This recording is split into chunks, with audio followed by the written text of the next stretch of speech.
হাকিমুল উম্মাহ শাহ আশরাফ আলী থানভী রহমতুল্লাহকে মৃত্যুর বড় হুমকি ধমকিও দিয়েছিল। হজরত একা বের হইতেন মনে হয় ফজরের পর না আসরের পর। এক হিন্দু পণ্ডিত সে বলছেন, মৌলবীজি তোমার খবর আছে, তোমার বিপরীতে কি কি ষড়যন্ত্র চলতেছে, একিলা না নিকলা করো, একা একই বের হইও না। হাকিমুল উম্মাহ শাহ আশরাফ আলী থানভী রহমতুল্লাহ সাথে সাথে জবাব দিচ্ছেন, পণ্ডিতজি मैं अकेला नहीं हूँ। পণ্ডিতজি আমি কি নই, একা নই। পণ্ডিতে বুঝে গেছে। বলছেন তু চলতা রা, তেরা কোই চোখম নেই, তুই চলতে থাক, তোর কোনো ভয় নাই, তোর লগে কি আছে? আল্লাহ আছে। মুআশারাতের এহতেমাম, আদাবে মুআশারা, মানুষের কারো দিলে যেন আমি কষ্ট না দিই, আমি সবার যেন স্বেচ্ছাসেবী হইতে থাকি, সবার জন্য যেন খাদেম হইতে থাকি, এটা আমাদের জন্য অতীব জরুরি। আলহামদুলিল্লাহ রমজান শরীফের মাস তো আসতেছে, আমরা বিশেষ করে কয়েকটি কাজ লাগাতার আমরা করার চেষ্টা করব।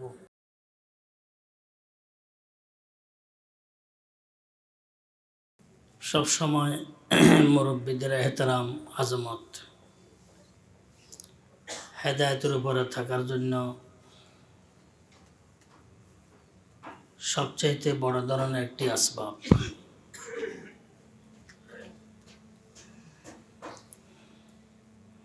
রাবেতার বড় হন বা জাবেতার বড় হন,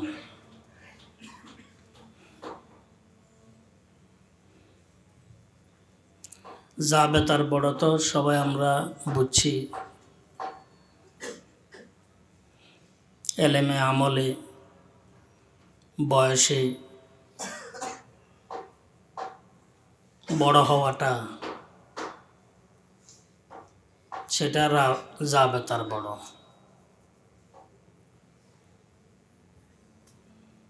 আরেকটি হচ্ছে রাবেতার বড়। রাবেতার বড় অর্থ হচ্ছে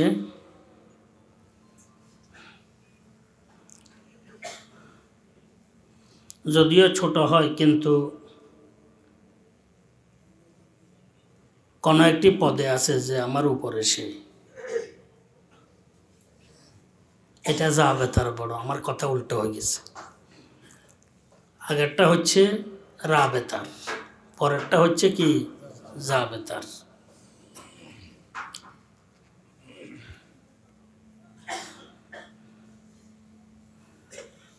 অর্থাৎ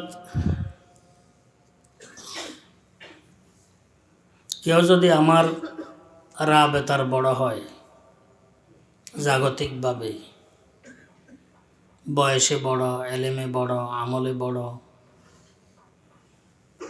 পদমর্যাদায় বড়, সেটা হচ্ছে রাবেতার বড়, সম্পর্কের বড়। আরেকটি হচ্ছে জাবেতার বড়। আমি যদিও বয়সে বড় হই, কিন্তু জাবেতা হচ্ছে আরেকজন আমার থেকে ছোট, সে হয়তো জাবেতা হিসেবে বড় হয়ে গেছে।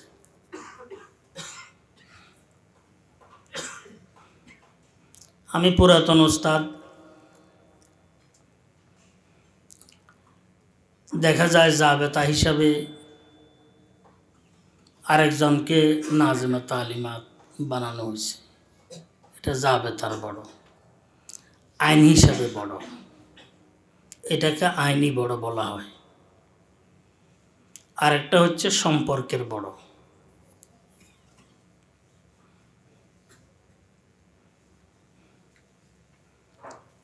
যে কোনো দিক দিয়ে যে কোনো কেউ বড় হোক, তাকে ইজ্জত করা, এহতেরাম করা, সম্মান দেয়া, এটা হচ্ছে হেদায়েতের উপরে থাকার জন্য বড় একটি সহায়ক।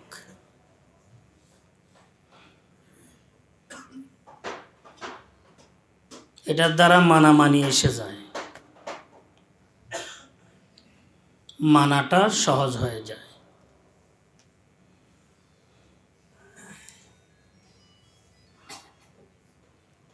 হুজুরে আকরাম সাল্লাল্লাহু আলাইহি ওয়াসাল্লামের সঠিক উম্মত হওয়ার জন্য এটা বড় ধরনের সহায়ক।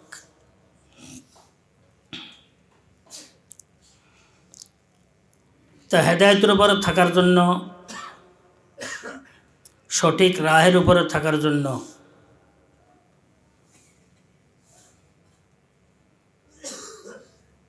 নিজের বড় যারা আছেন, জাবেতার হোক বা রাবেতার হোক, তাদেরকে সম্মান দেয়া এটা আমাদের অতীব জরুরি বিষয়।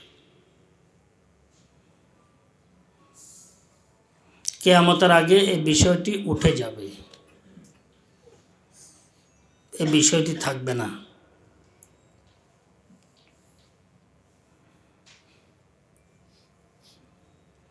নিজেদের যে ছোট যারা আছে, রাবেতার হোক বা জাবেতার হোক, তাদের সাথে পেয়ার ও মহব্বতের সাথে পেশ আসা, আন্তরিকতার সাথে থাকা, এটাও বড় ধরনের একটি বিষয়। এটাও হেদায়েতের উপরে থাকার বড় একটি সহায়ক, দ্বীনি কাজ করার জন্য বড় একটি সহায়ক। নিজের মনের যে একটা উচ্ছ্বাস সামনে এসে যায়, কোনো কোনো সময় মনের একটা আবেগ এসে যায়, বিশেষ করে রাবেতা কেন্দ্রিক হোক, জাবেতা কেন্দ্রিক হোক। জাবেতার বিপরীতে মনের একটা আবেগ থাকে যখন আমি চাপে থাকি, রাবেতার কেন্দ্রিক মনের একটি আবেগ থাকে যখন আমার উপরে কোনো কিছু আরোপিত হয়, কোনো একটু চাপে থাকি।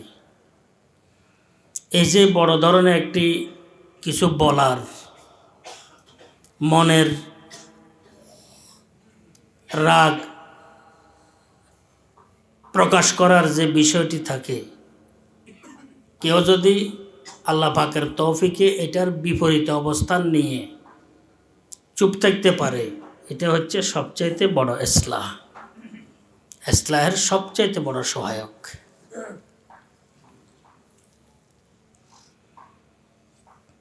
মুফতি শফি সাহেব রহমতুল্লাহ আলাই, মুফতি আজম পাকিস্তান, ওনার এখানে একজন লোক আসা যাওয়া করতেন। হজরতের মজলিসে উনি কথা শুরু করলে আর কাউকে কথা বলতে দিতেন না, এত বেশি কথাবার্তা বলতেন। কিছু লোক আছে কথা শুরু করলে আর কাউকে কথা বলতে দেয় না। একটি পর্যায়ে আসা যাওয়া করতে করতে তলব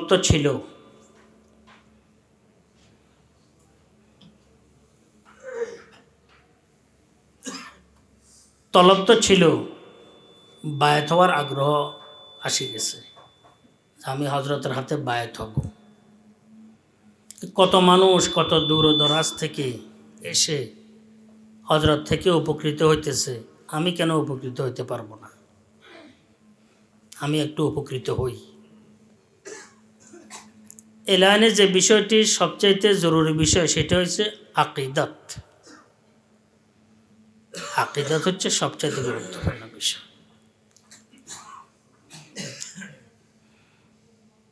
যেটাকে সাধারণত পরিভাষায়, ফার্সি ভাষায় এক সায়দায়ী বলা হয়। নানরপুরের হজরত রহমতুল্লাহ বলতেন এক সায়দায়ী, মানে একজনের পাগল হইয়া যাও, যে কোনো একজনের সাথে সম্পর্ক রাখো। আজকে ওখানে, কালকে ওখানে, পরশু ওখানে, তরশু ওইখানে যাওয়া যায়, কিন্তু সঠিক সম্পর্ক একজনের সাথে থাকতে হবে।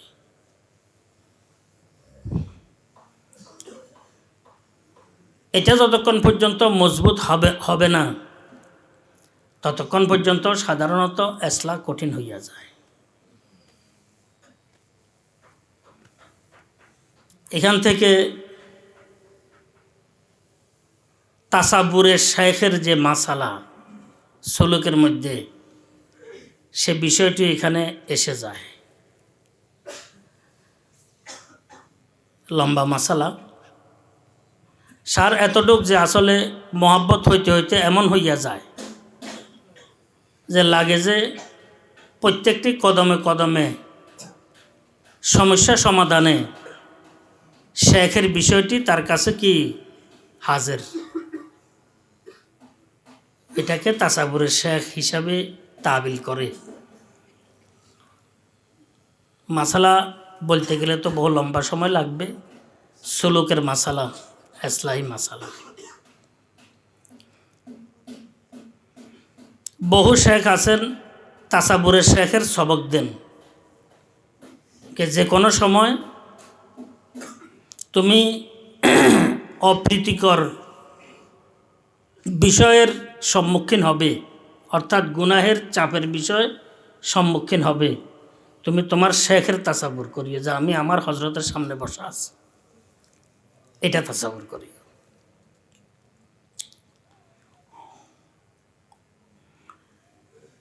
আল্লাহ পাক দেখতেছেন, এটা সবক কিন্তু প্রারম্ভিক অবস্থায় দেন না, কারণ আল্লাহ পাক দেখতেছেন সবাই তো আমরা জানি, এটার মধ্যে তো কোনো কি নেই। কিন্তু মানুষ সাধারণত স্বভাবগতভাবে মানুষ মানুষকে একটু ভয় করে, কেউ দেখতেছে কিনা, কেউ দেখতেছে কিনা। হজরত রহমতুল্লাহের খেদমতে একজনের চিঠি লিখছেন, হজরত যে আমি বদনজরি থেকে বাঁচতে পারি না, লাগে যে অনিচ্ছাকৃতভাবে বদনজরি হয়ে যায়। হজরত রহমতুল্লাহ লিখছেন, তুমি আমার কাছে আসো, আমি সহ তুমি সহ চলি, আমি তোমার দিকে তাকাই থাকবো, চাই তুমি বদনজরি করো কিনা। মানে হে বলছে যে আসলে লাগে যে আমার ইচ্ছার অধীনে নাই, অনিচ্ছাকৃতভাবে এটা দৃষ্টি কি ফ্রি হয়ে গেছে, চলে যায়। তো হজরতে বলছেন তুমি আমার পাশে আসো একদিন, আমি আর তুমি একসাথে থাকি, আর আমি তোমার দিকে তাকাই রয়েছি, আর তুমি চাই অন্যদিকে দেখো কিনা। দেখবা কনা, এটা তো অসম্ভব। তাহলে বোঝা গেল একেবারে ফ্রি হয় নাই, অভ্যাস খারাপ হয়ে গেছে। কি হয়ে গেছে? অভ্যাস খারাপ হয়ে গেছে, ফ্রি হয় নাই।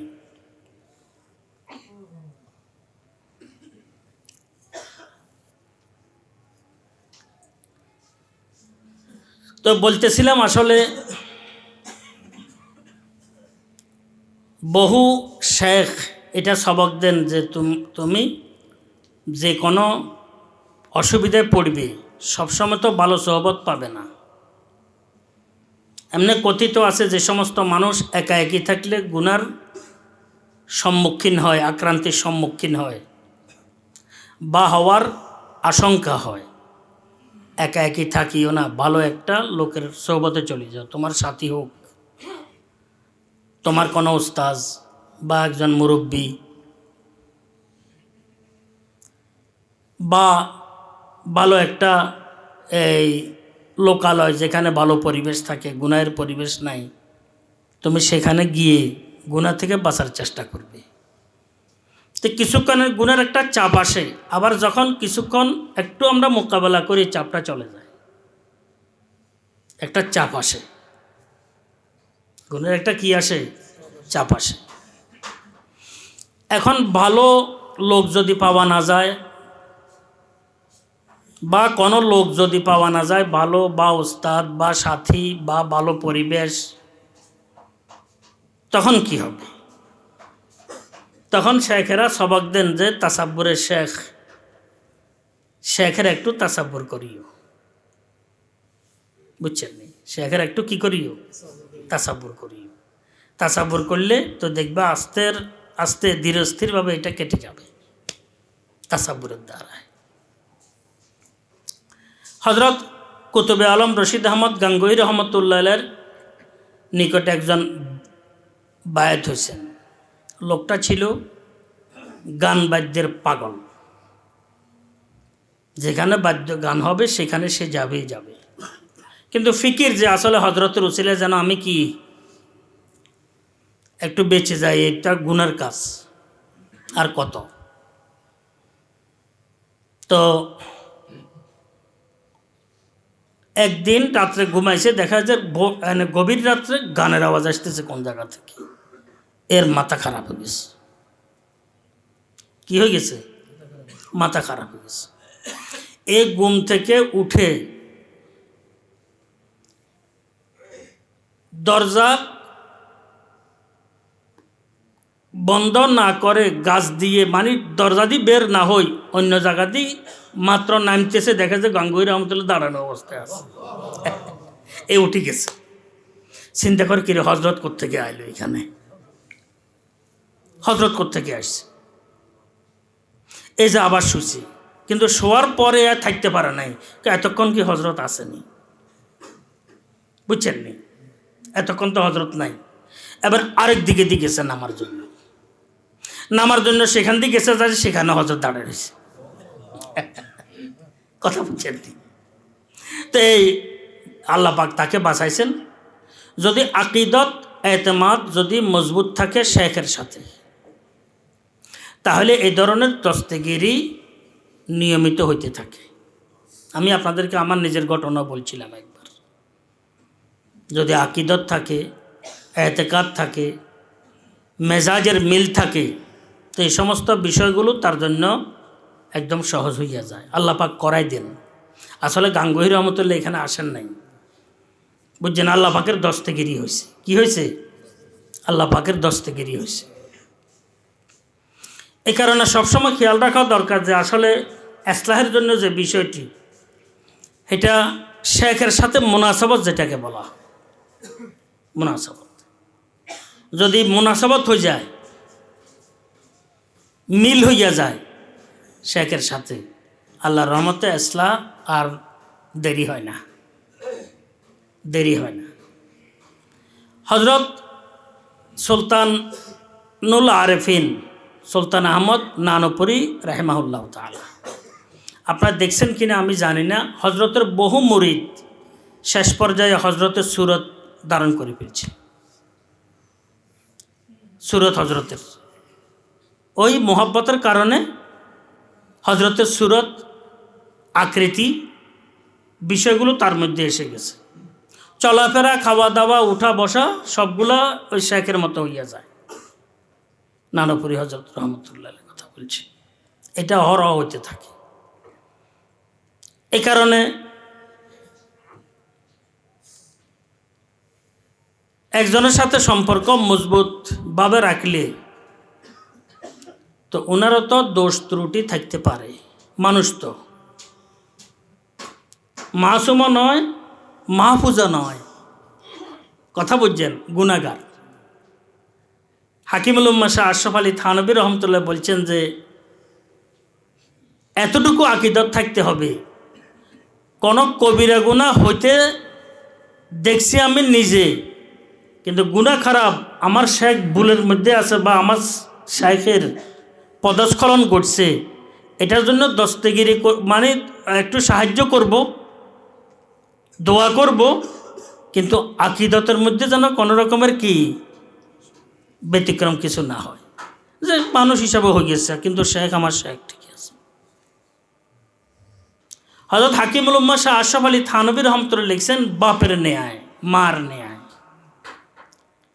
যে বাপের থেকে কোনো একটা ব্যতিক্রম বিষয় দেখা যাচ্ছে, যত কিছু হোক, বাপে যত কিছু করতে থাকুক, কিন্তু বাপে থাকি, অন্য কাউকে বাপ কি ডাকে না। এভাবে হতে হয়। এভাবে না হলে ইসলাহ সাধারণত হয় না, বহু কম হয়, বুঝছেন নি কথাটি? তো আমাদের দেশে সাধারণত এই বিষয়গুলো পাওয়া যায় না, কম পাওয়া যায়, বহু কম, যার কারণে এলেমও আছে আল্লাহ পাকের ফজল করমে, কিন্তু ইসলাহি লাইনে বড় ধরনের একটু খামিও বেশি, খামি বেশি। আর ধরুন হয়তো বহু মুরব্বী এমনও আছেন, বড় বক্তা দেখছেন এজাওয়াত ফেলাইতে আছেন, বা বড় আলেম আছেন এজাওয়াত দিতে আছেন, মনে করেন যে আমার সাগরিদ একটু বাড়তে থাকুক, বরকত আপন জায়গায় ঠিক আছে, কিন্তু ইসলাহি বিষয়টি ভিন্ন, ইসলাহি বিষয়টি কি ভিন্ন। বরকত আপন জায়গায় ঠিক আছে, বরকতের বিষয়টি অবশ্যই অ্যাঙ্কার করা যায় না, অস্বীকার করা যায় না, কিন্তু ইসলাহের বিষয়টি কিন্তু ভিন্ন। ইসলাহ হইতে হইলে শেখের সোহবতে লম্বা সময় থাকতে হয়, লম্বা সময় থাকতে হয়, আসা যাওয়া করতে হয়। থাকা মানে আসা যাওয়া করা, আর নিজেকে শেখের মেজাজের সাথে মিল দেওয়ার চেষ্টা করা। এটা হচ্ছে সবচেয়ে গুরুত্বপূর্ণ বিষয় ইসলাহের জন্য। অল্প মেহনতে আল্লাহর রহমতে বড় ফায়দা হইয়া যায়। হাকিমুল উম্মাহ শাহ আশরাফ আলী থানভী রহমতুল্লাহ আলাইহির ব্যাপারে হযরত মুফতি আজম মুফতি শফি সাহেব রহমতুল্লাহ লিখছেন যে হযরত যখন পুরা ভারতের ওলামাদের অবস্থানের বিপরীতে হযরতের ইজতিহাদ ছিল। ইজতিহাদের মধ্যে তো বেশ কম হতে পারে, আমারটাই সঠিক এমন ইজতিহাদ দুনিয়ার মধ্যে এখন আর কেউ বলতে পারবে না। কারণ আমাদের মন মানসিকতা পুরোটাই নাপাক। নাপাকে জাহেরি নয়, গুনার নাপাক। জাহেরি নাপাক তো ধুলে চলে যায়, গুনার নাপাক কিন্তু গোসল করলে যায় না। এটা তওবা করতে হয়, ছাড়তে হয়, তওবা খালেস তওবা করতে হয়। এখন প্রত্যেকটি মাসাইলের মধ্যে কিছু না কিছু ইখতিলাফ, ইজতিহাদ, দ্বিমত, মতভেদ, এটা আসাটা স্বাভাবিক, এটা না আসাটা অস্বাভাবিক। বুঝেন নাই কথাটি? যে কোনো মাসালা এখন যেগুলা নবাগত আছে, হাদেসা নাজেলা আছে, উপস্থিত যে মাসাইলগুলো আমাদের সামনে আসতেছে, এগুলার ব্যাপারে আলোচনা করছি যে আসলে এগুলা কি হইতে পারে। আমি একটা বলছি, আরেকজন আর একটা বলতে পারে, কোরআন হাদিসের ভিত্তিতে। হ্যাঁ, যুক্তি তর্কে নয়, জোশে নয়, কোরআন হাদিসের ভিত্তিতে। এখানে ফুকাহায়ে কেরাম রাহিমাহুমুল্লাহ তাআলার মকাম ভিন্ন, আর অন্যদের মকাম ভিন্ন।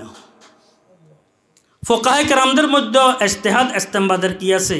গুঞ্জাইশ লাগাতার। আমরা যেভাবে আমল করব, আমরা যে পর্যায়ে থাকব, আমাদের উপরে আল্লাহ পাক ওই পর্যায়ের কি করবেন? নিয়োগ দিবেন। আমরা যদি চিন্তা করি ফেরেশতা আমাদের মাথার উপরে আসুক, হবে না, আমাদের মধ্য থেকেই হবে। আর ওয়াহি তো কারো উপরে কি আসবে না। বুঝেন নাই কথাটি? তাহলে আমাদের অবস্থান কি? আমরা তো নিজেরাই কি বানর লাগে না, এমনি নিজে গুনতে পারি। আগে বানর দি গুনতো, বানর দি গনাইতো। বুঝছেন না কথাটি? বানরগল বাড়িতে বাড়িতে যাইতো, এত বলে গুনতো কার রাশি কীরকম, কার রাশি কীরকম। আমার বড় ভাই এক বানরের দিছে ফিরা, তুই আজকে গনি বাইরস ন, এখানে আসলে মার খাবি যে, তো জানা নাই কথা। বুঝছেন তো? বানরেরে ফিটাইয়া, বানরওয়ালারে ফিটাইয়া হে যে এই কি কয় এটারে সাইনবোর্ড দি খাড়া করে এগুলা করতো, এটা আমরা বাড়িতে বহুদিন ছিল কথা। পর্যন্ত এক কি শাহ সাহেব একজন আসিল, হের বহু আগে এন্তেকাল করছেন। তুই গনি আসস না, আজকে আমি আছি এখানে, আমার কাছে আসলে তুই মার খাবি যে তুই গনি আসস নাই। বুঝছেন তো? আর গনি আসলে তুই কেন আসছ, আর গনি না আসলে তুই আসলি কেন? তুই আমারটা গুনতে পারলি না, তোরটা তুই গুনতে পারলি না, আর একটা কীভাবে গুনবি তুই? যত গণাই গুনবো, যত চেষ্টাই করব, আমরা যেরকম আমাদের উপরে হুকুমত এভাবে হবে। বুঝেন নাই কথাটা? এটা হাদিস শরীফ, কে তোমরা কামা তাকুনুনা ইউআল্লাহ আলাইকুম, তোমরা যেরকম হবে তোমাদের উপরে আমিরও ওইভাবে হবে। বলছেন বাদশাকে গালি দিয়ে লাভ নাই, ওদেরকে গালি দিয়ে লাভ নাই, তোমরা তোমাদের আমলকে ঠিক করো। আমল ঠিক করলে আল্লাহ পাক বলতেছেন আমি আল্লাহ, বাদশাদের মালিক আমি আল্লাহ। তোমরা যদি আমল ঠিক করো তো বাদশার দিলকে তোমাদের জন্য নরম করে দিব আমি, সুগম করে দিব আমি। তোমাদের দুনিয়া এবং আখিরাতের বিষয়গুলো পরিচালনা করবে সে, এভাবে আমি করে দিব। আর যদি তোমরা উল্টা চলো তাহলে ইয়াদ রাখিও যদি উল্টা চলো ইয়াদ রাখিও, যত চেষ্টা করবে কাম হবে না। কি হবে না? কারণ যেভাবে আমল করবে সেভাবে হবে। একজনে নাকি হজরত রহমতুল্লাহ বলছেন, বাঘ একটারে ধরি হাল চাষ করতেছে, বাঘের ধরি বাঘের গলার মধ্যে রশি লাগাই, জুয়েল লাগাই হাল চাষ করতেছে। বুঝছি, এক আল্লাহওয়ালা এখান দিয়ে যাইতেছে, দেখে যায় আর কি রে, বাঘের দ্বারা কি হাল চাষ করতেছে। জি, তো আল্লাহওয়ালা বলতেছেন, ये आमाल बद की है पादाश वरना कभी शहर भी जोते जाते हैं हाल में। এটা বাঘের কোনো বদামলের কারণে হয়েছে না, বাঘে কোনো দিন হাল চালায়, এটা হইতে পারে না।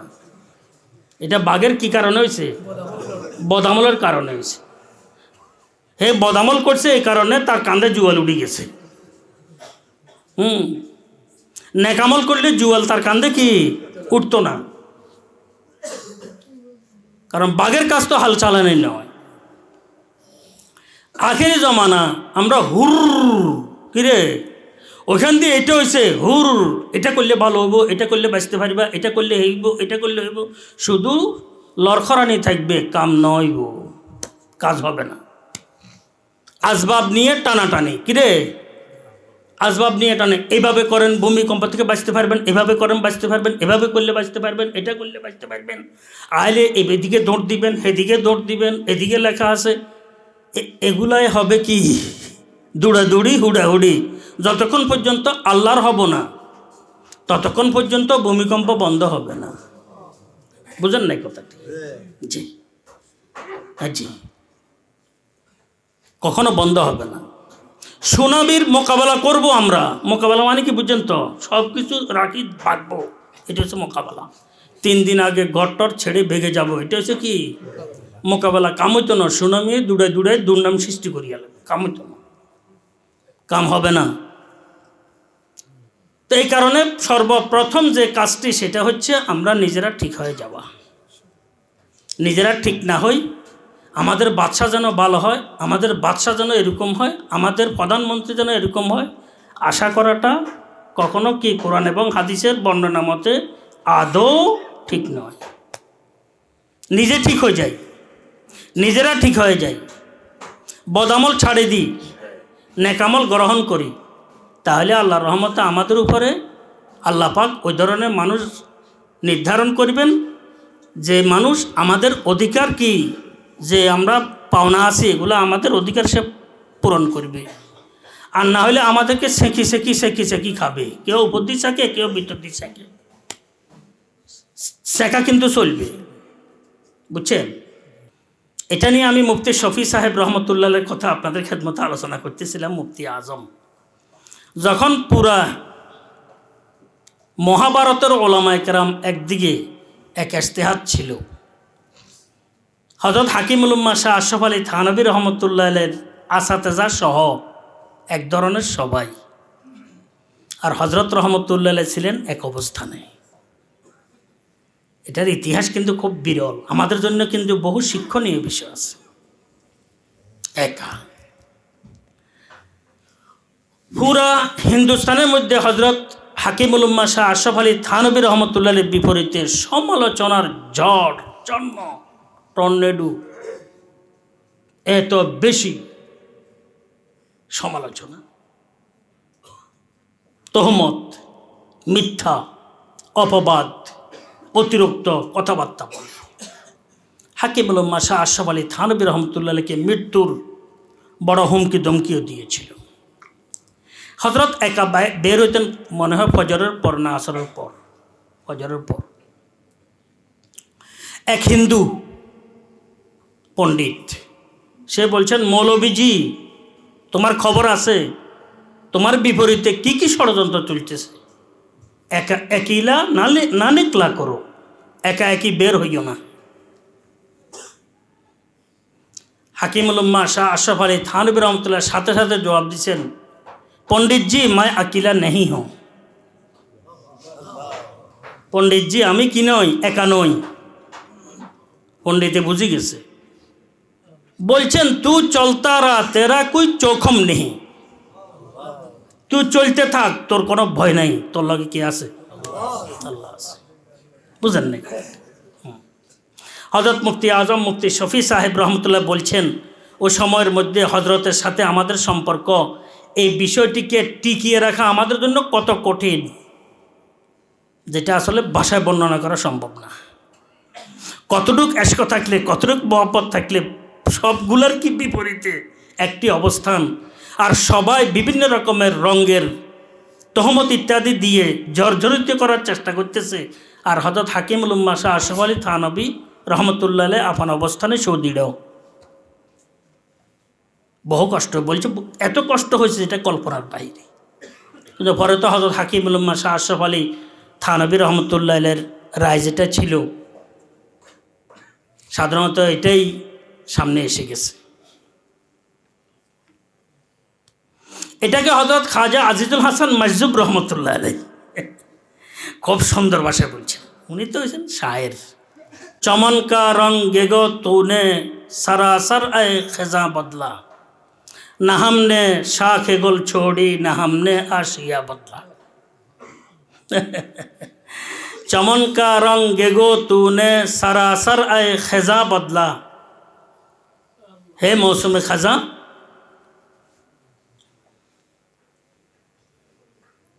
তুই বাগানের পুরাটাই রং রোগন পুরাটাই পরিবর্তন করে দিস, তুই কিছুই রাখস নাই। বলছেন না হামনে শাখে গোল ছোড়ি না হামনে আশিয়া বদলা, কিন্তু এত কিছু হওয়া সত্ত্বেও আমরা গাছের ডালিও বদলে নাই, নিজের বাসাও পরিবর্তন করি নাই, এক অবস্থানে ছিলাম। হাকিমুল উম্মাহ শাহ আশরাফ আলী থানভী রহমতুল্লাহর সাথে আমাদের সম্পর্ক ছিল। আমি তো, আমাদের শিক্ষকেরা আছেন, ছাত্ররা আছেন, সবাই জানেন, আমি বলি যে আমার কথাবার্তা, চলাফেরা, মুআমালা মুআশারা, লেনদেন, উঠা বসা, এলেম আমল, যে কোনো বিষয়ে যদি কারো দিলে প্রশ্ন জাগে, চোখে দৃষ্টিকটু অনুভব হয়, শুনতে শ্রুতি কটু হয়, তো এটা আমাকে ধরে দিবেন। আমি প্রথম বলবো জাযাকুমুল্লাহ, প্রথম বলবো কি, এরপরে বিবেচনা করব সঠিক বলছেন না বেঠিক বলছেন।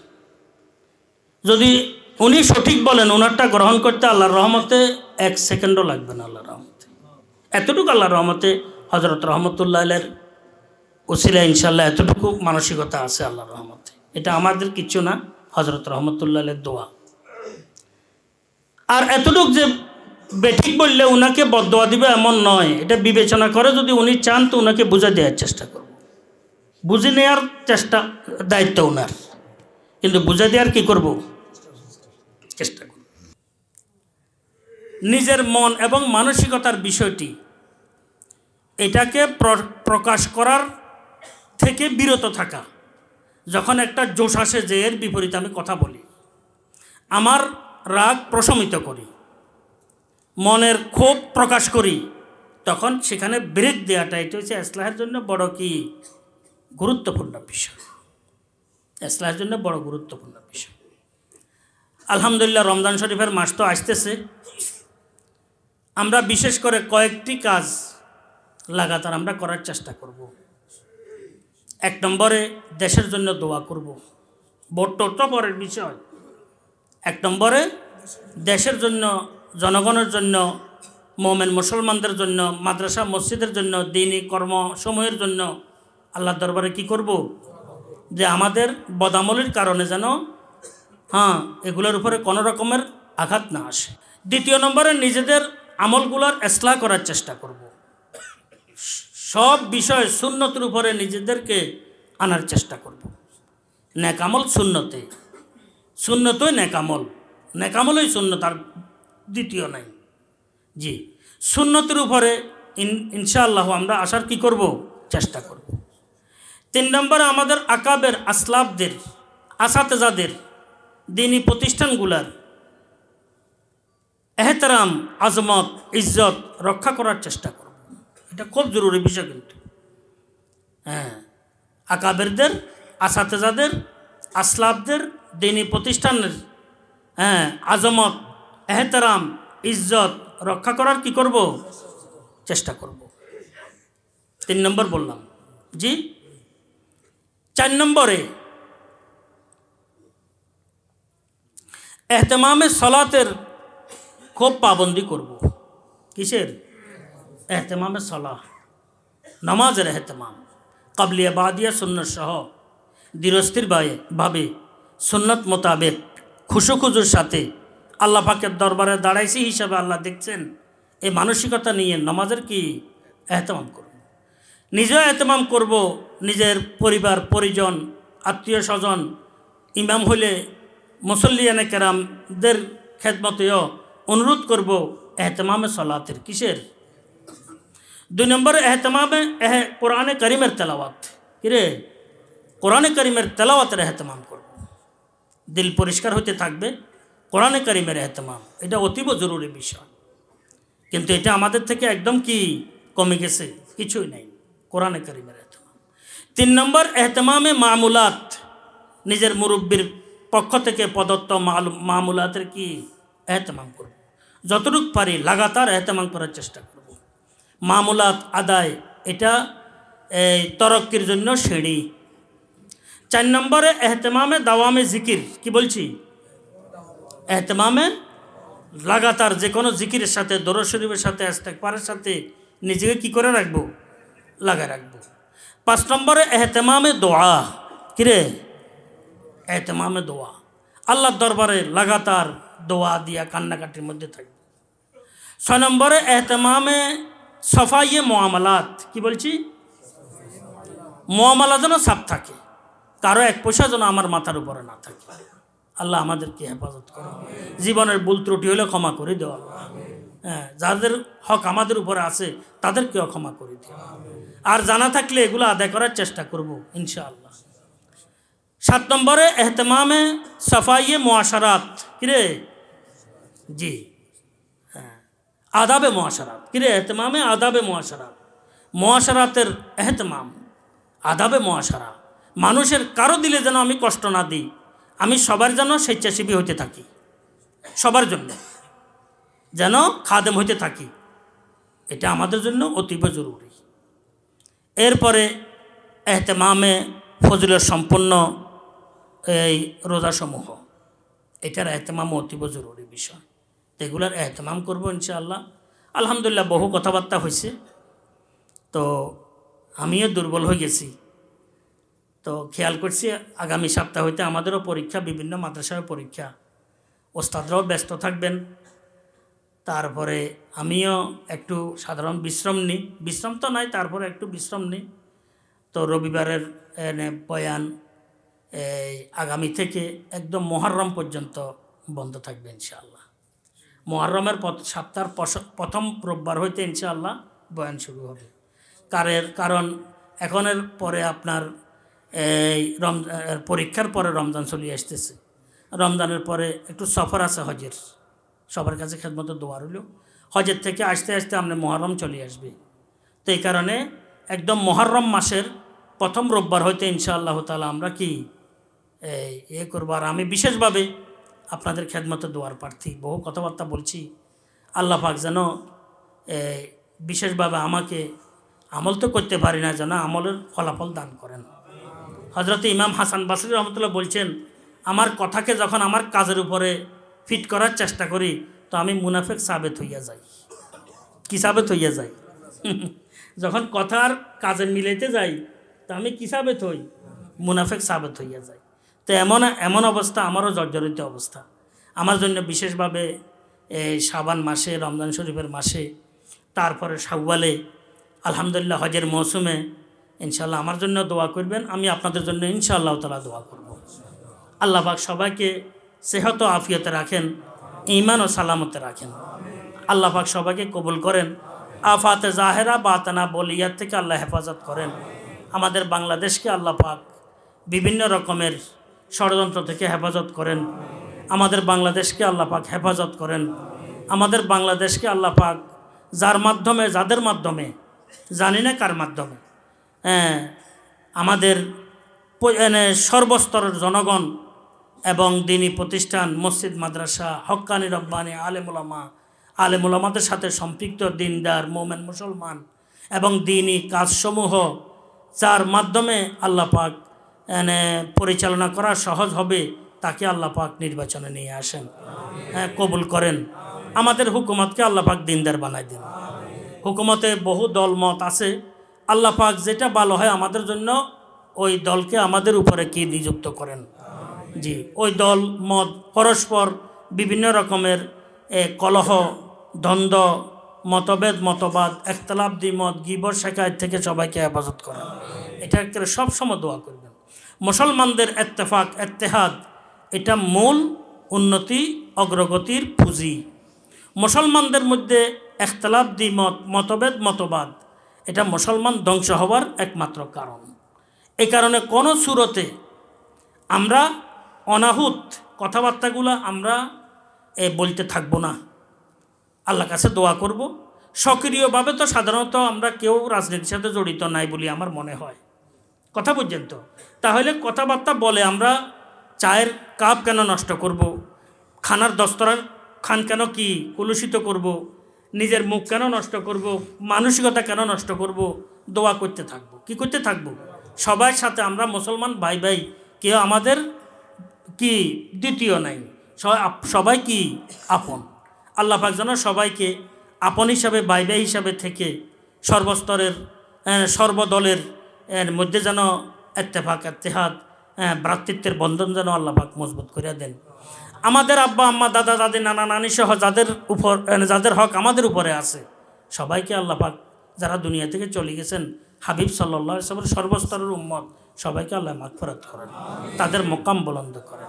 যারা জীবদ্দশায় আল্লাহ পাক আমাদেরকে রাখছেন, বিপদ আপদ বলা মুসিবত থেকে হেফাজত করেন, অসুস্থতা অস্বস্তি থেকে আল্লাহ পাক আমাদেরকে রক্ষা করেন, সুস্থতার হায়াত আল্লাহ পাক আমাদেরকে দান করেন। একেবারে নিয়মিত ইনশাআল্লাহ তাআলা দোয়া করব। আর হাজি আল্লাহ পাক যেন আমাদের আওলাদ পর্যন্তকে সবাইকে মারাকিজুল খায়ের ওয়ারাসাতুল আম্বিয়া বানাই নেন, সবাইকে সাহেবে নেসবত বানান, খাদেমে দিন বানান আল্লাহ, সবাইকে আমাদের জন্য যেন সদকা জারিয়া বানান। দোয়া করতে থাকবো ইনশাআল্লাহ, সদকা জারিয়া যেন কি বানান। যতদিন হায়াত রাখছেন সেহত আফিয়তের হায়াত দান করেন, যতদিন হায়াত রাখছেন ঈমান ও সালামতের হায়াত দান করেন, সিরাতে মুস্তাকিমের উপরে রাখেন।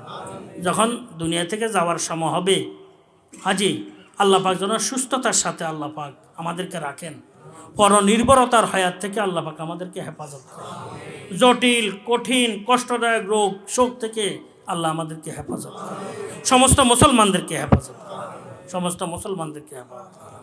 আর যখন দুনিয়া থেকে যাওয়ারই সময় হবে, আল্লাহ পাক যেন হোশে হাওয়াসে সেহত আফিয়াতে ঈমানের সাথে আমাদেরকে একটু তলব করেন। কোনো কিছু তো নাই, এটা আল্লাহর দরবারে আশাবাদ।